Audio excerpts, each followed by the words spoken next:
हस्त रेखा शास्त्र भाग 2। विवाह रेखा की अनेक परिस्थितियां। वैसे देखा जाए तो भारत में विवाह रेखा को लगाव रेखा कहते हैं। विदेशों में इसे अलग अलग नामों से जाना जाता है। यानी विवाह रेखा को विदेशों में अलग अलग नामों से जाना जाता है। जैसे अंग्रेजी में मैरिज लाइन, यूनियन लाइन की जगह एफेक्शन लाइन, लगाव रेखा कहा जाता है। जैसे मैरिज लाइन कहते हैं और यूनियन लाइन की जगह एफेक्शन लाइन, लगाव रेखा कहा जाता है। अनेक विवाह रेखा, यदि आप हथेली में देखेंगे तो बुध पर्वत के नीचे जो आड़ी रेखाएं होती हैं छोटी छोटी, वही विवाह रेखा कहलाती हैं।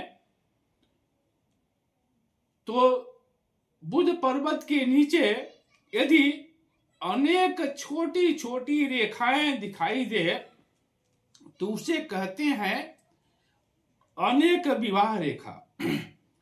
यानी यदि बुध पर्वत के नीचे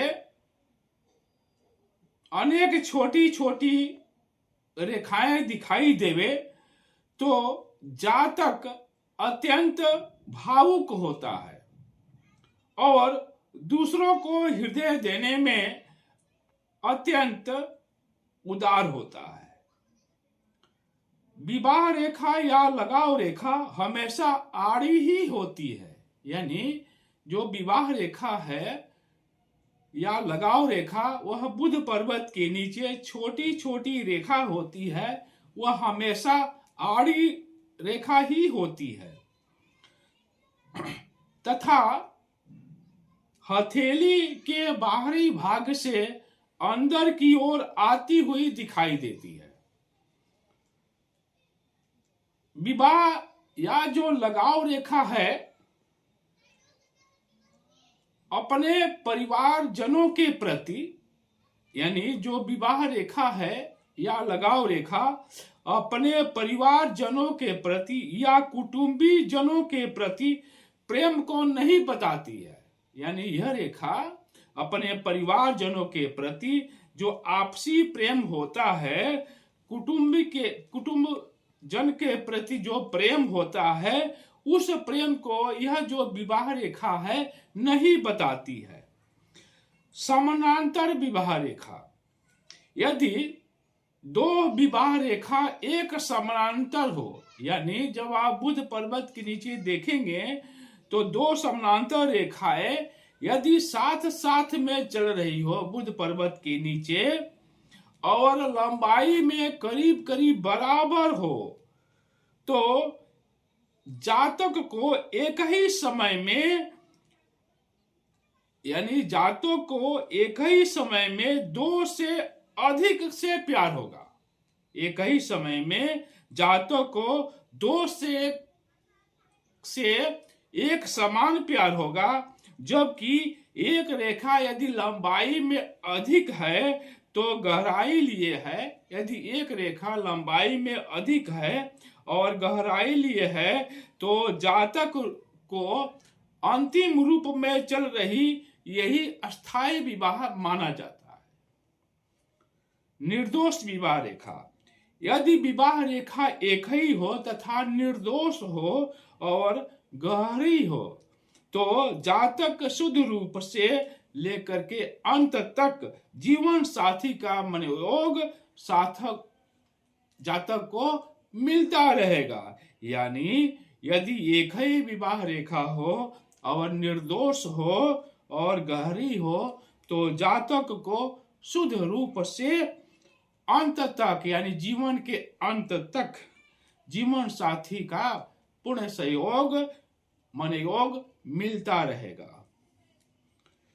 उच्च घराने में सुखी विवाह, यदि हथेली में विवाह रेखा निर्दोष हो, हथेली में विवाह रेखा निर्दोष हो, साथ ही साथ गुरु पर्वत पर क्रॉस बना हुआ हो, तो जातक को उच्च घराने में विवाह होता है। यानी जो हथेली में विवाह रेखा है वह निर्दोष है और गुरु पर्वत पर क्रॉस बना हुआ है, तो जातक को उच्च घराने में विवाह होता है और विवाह के बाद जातक की तरक्की होती है और जातक का जो वैवाहिक सुख है अत्यंत सुखी रहता है। विवाह रेखा पर द्वीप का चिन्ह होना, यदि विवाह रेखा पर कोई भी द्वीप का चिन्ह दिखाई देवे तो प्रेम प्रसंगों के दौरान अप्रिय घटना होने का संकेत देता है।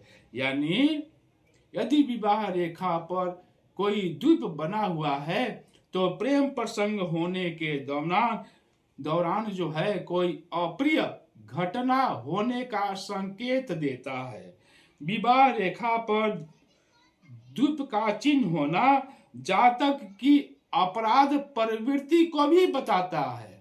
यानी यदि विवाह रेखा पर कोई द्वीप का चिन्ह बना हुआ है तो यह जातक को अपराध का प्रवृत्ति भी बताता है। ऐसा जातक अपने जीवन साथी के साथ झगड़ता भी रहता है। वैवाहिक जो जीवन है उसका कलहपूर्ण होता है। हमारी पूरी टीम की तरफ से आप सभी को बहुत बहुत धन्यवाद। कृपया चैनल को सब्सक्राइब अवश्य करें, लाइक भी करें और शेयर करें। आप सभी को बहुत बहुत धन्यवाद।